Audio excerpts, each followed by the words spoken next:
Welcome, people of the World Wide Web. So it's a Wednesday, it's another look what I have been watching. And what have I been watching, you may ask yourself. So, first off, we have this big boy. So, this was a present from Matt's V Movies for me. So, this is a box set of 4 movies of Bruce Lee. It is Big Boss, Fists of Fury, Way of the Dragon, and Game of Death. And then I have also watched The Founder and the animated series Sky Commanders. So let's get into it. So we'll start off with this box set. So as I said, this was a gift from Matt's V Movies. Very thankful for Matt. Didn't have any of the movies on this. I only had Enter the Dragon, so I now have all Bruce Lee movies. So I'm quite happy with that. This is a big box set.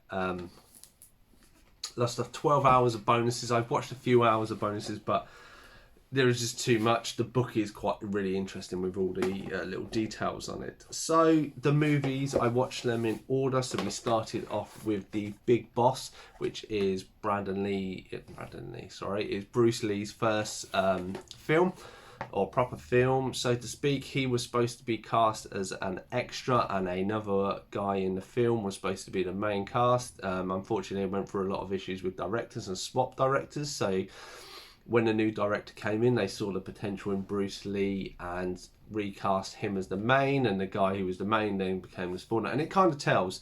So the overall story is that there is a Bruce Lee comes to the town with his to meet a friend of the family, basically for work, and then he gets work at this ice packing plant, and it turns out that there's drugs being smuggled inside of it. The boss of the whole thing, he has the drug cartel kind of working with it, and unfortunately, because the workers are from the local area, when they find out about this, they don't care about the drugs, they don't want money, they don't want anything to do with it, they just have to go about their jobs. But unfortunately, they all the people that work and they get killed off, because obviously they're seen as a leak, leading to Bruce having a fight, and then ending the boss's reign as usual.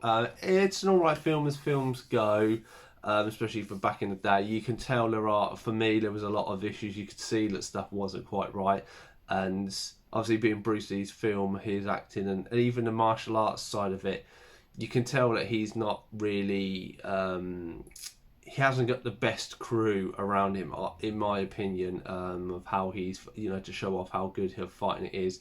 There are a lot of scenes where he is fighting and kind of the other person's just stood still, and he's like punch, kick, apart from his roundhouse kick where he kicks people into lakes, which seems to be a recurring thing that he does in all his films. But anyway, yeah, it was okay as it goes.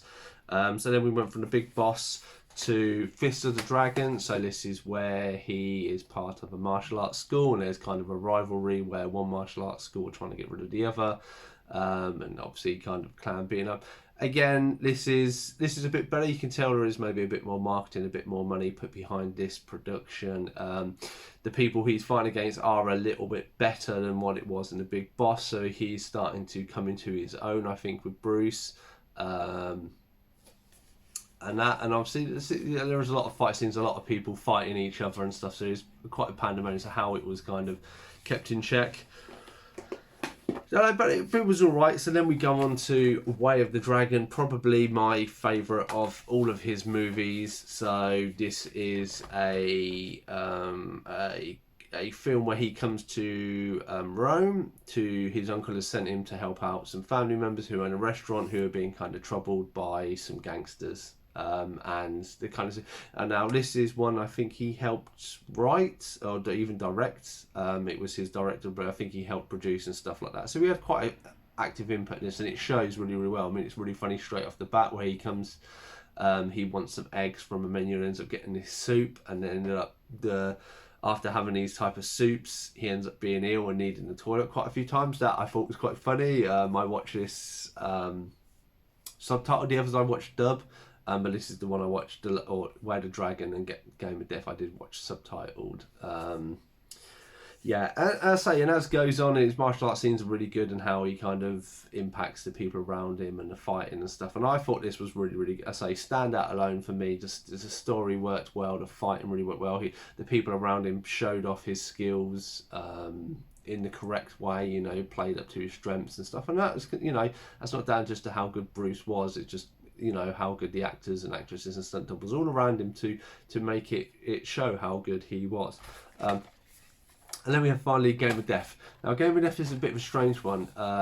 Anybody who didn't know, when this was filmed, a lot of this was filmed by Bruce, and then unfortunately he died. A lot of the film that was filmed was actually lost.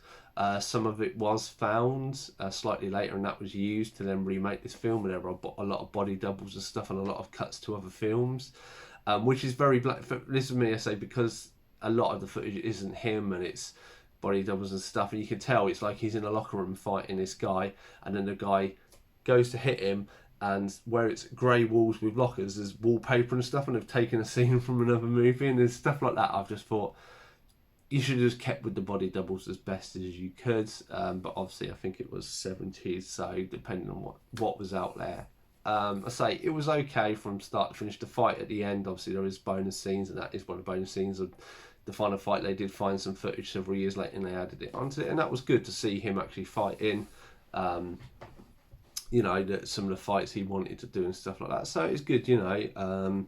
So yeah, overall, I mean, for a gift, that is really good. You know, I've had it in. I've got all Bruce Lee's films. So I'm happy with this. I like this version. I won't be upgrading for the 4K of that, but that's enough. So then we move on to DVDs, or the other ones besides. So this is The Founder. So this is one I picked up recently. I saw a trailer.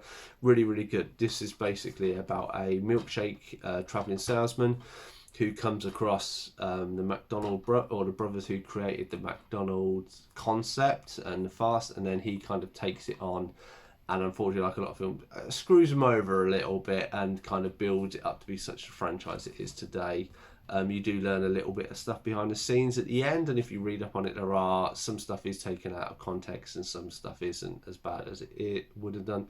But I mean, I like McDonald's, so, and I really like when something is kind of based on a true story. And Michael Keaton does a really good role in this. So yeah, I definitely this was a very good one. This was almost picked by, but I watched something else, so you have to wait for that in a bit. And then obviously Hanna-Barbera. So if you've watched any live streams and stuff, I did mention this. So anybody, if you're into animated films, obviously Hanna-Barbera released a lot of stuff in the 90s and stuff. This is an 80s TV series. Now this is region for America, but actually plays on UK DVDs and stuff. So it's interesting to know. So always make sure you pick up stuff. I think there's other stuff like Jason and the Wood Warriors and stuff who's been licensed under Hanna-Barbera and stuff, and those work quite well. I think SWAT Cats and stuff like that. So it's really interesting. I liked it. I don't think I've ever really seen this as much as a kid. I may have watched the old episode. I've got a few of the toys sealed downstairs, which I want to crack open. It gets very samey. So like the first disc is like eight or 9 episodes, and the last disc is like 5. So 13 episodes. It's 8 and 5 even.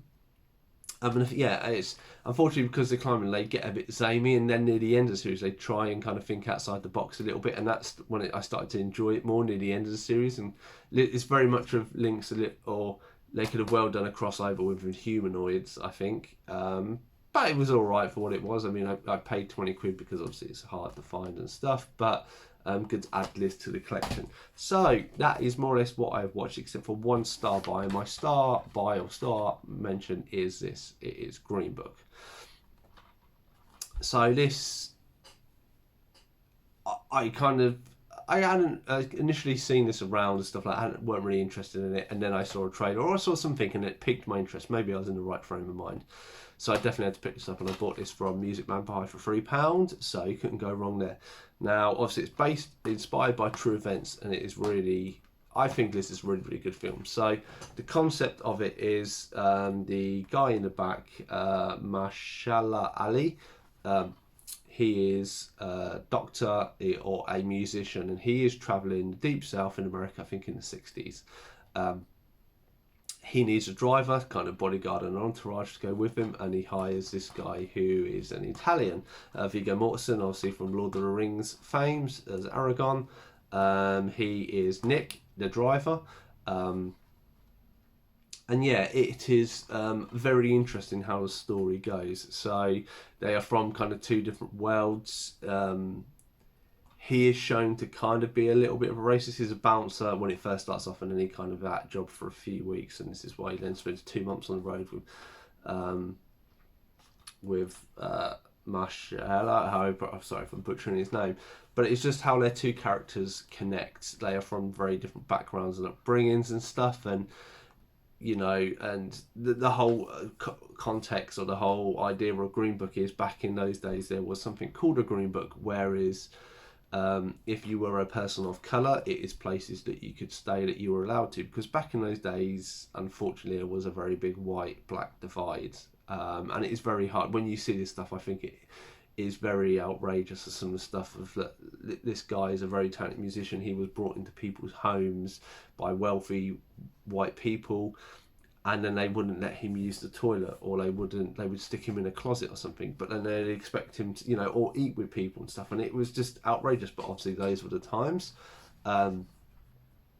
Obviously their friendship did last, not to spoil too much of this film. They both lived till 2013 and died a few months of each other, and it is really good to see how the perspective change and the characters kind of work together, and brilliant acting all around. I can see why it obviously got an Academy Award, you know, won the Oscar for Best Picture. I'm glad to have it in. I would definitely watch this again. You know, it had funny, it was sad, it was all the different emotions. It's just a really well written and executed film. But that is everything that I've been watching. I've been Cypher Sigma Screen Time. Hope you enjoyed the videos. Please do like, comment, and subscribe if you do. Have you seen any of these? Did you like them? Did you not like them? I didn't go too much into Bruce Lee. I might do a top 5 on his movies, but we'll see. Anyway, but otherwise, I'll see you in the next one.